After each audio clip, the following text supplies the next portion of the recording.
Well, the agricultural community in Texas facing some challenges now in regards to both tariffs and how ongoing ICE raids could potentially affect its workforce. So joining us now in studio to chat a little bit about this reality, we've got Texas Agricultural Commissioner Sid Miller joining us. Commissioner, thank you so much for taking the time to sit in and take some of these questions. Let's start with the topic of the ongoing ICE raids that are taking place at job sites. We've seen this throughout the country. We've seen it here in the state of Texas. How is this affecting farmers and ranchers in that industry specifically as we speak? It's definitely having an effect, a negative effect, but maybe not as much as people think it would. Okay.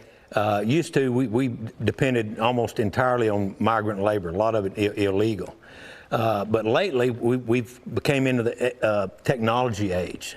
So we have a lot of things that are replacing manual labor. We have robotic milkers in the dairy barn. The dairyman doesn't even have to go to the barn anymore. Yeah. We have autonomous tractors that drive themselves. We have unmanned drones that spray our crops. So because of technology, the need is less. And we've expanded our guest worker program. 4 years ago, we had about 70,000 H-2A permits. That's the permit that allows a migrant worker to come up here and work legally. Sure. We've expanded that to almost 400,000. Wow. So that's almost 300,000 more migrant workers that are up here legally. So the demand is not as big, but the industry agriculture industry that's hurt the worst is the dairy industry.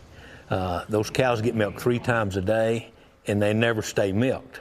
So if you get your workforce picked up, you've got about 6 or 7 hours to replace the entire workforce. It'd be like replacing everybody here in the studio. So it's quite devastating. That's interesting. I don't think too many people realize that. Yeah. What do you think the long-term effect of that could be? I mean, do you think they're going to just have to come up with technology for the dairy farms too? Well, we're starting to move to robotic milkers, what's that going to look like? Which requires less labor, but not everybody's there yet. Not everybody can afford that yet.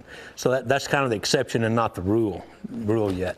So these dairymen are very, very diligent. The last thing they want is to hire an illegal worker because they fear of them getting picked up. Right. So they keep good records. They keep the I-9 and all the identification, but then they may go through an audit and find out that some of those Social Security cards are counterfeit. Fake. But they've done their due diligence. So that's where the problem is. And the Trump administration is backed off of raiding the agriculture operation, not completely. He said, we're only going after those places that are housing criminals. Sure. So I think that's a happy medium. Right. Let's talk a little bit about tariffs as well, because that's something that's sort of the up and down roller coaster. Tariffs one day, no tariffs the next, up and down the price of it. That's also affecting, especially for people who, they purchase things sort of in the future, right? Sure. It's kind of hard to guess what the price of something might be if they keep going up and down, these tariffs. How is that affecting the industry? Well, we have a history of that. First Trump administration put in tariffs. It was rough going for a little while, but in the end, our farmers made more money than they probably ever made. It was great for the agriculture industry, so I fully support the tariffs. Right now, it's not having much effect because we're just now planting our crops. Okay. They're not going to be ready till fall. It's 120 days from now, with the exception of some wheat.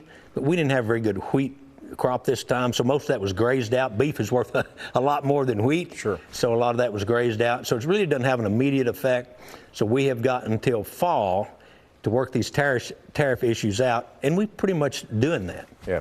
Let's hope it doesn't. It's something that we can keep a handle on here because we all like to eat here in Texas. That's for sure. All right, Commissioner, thank you very much. We appreciate your time. Thank you for taking the questions. Anytime. Thank you.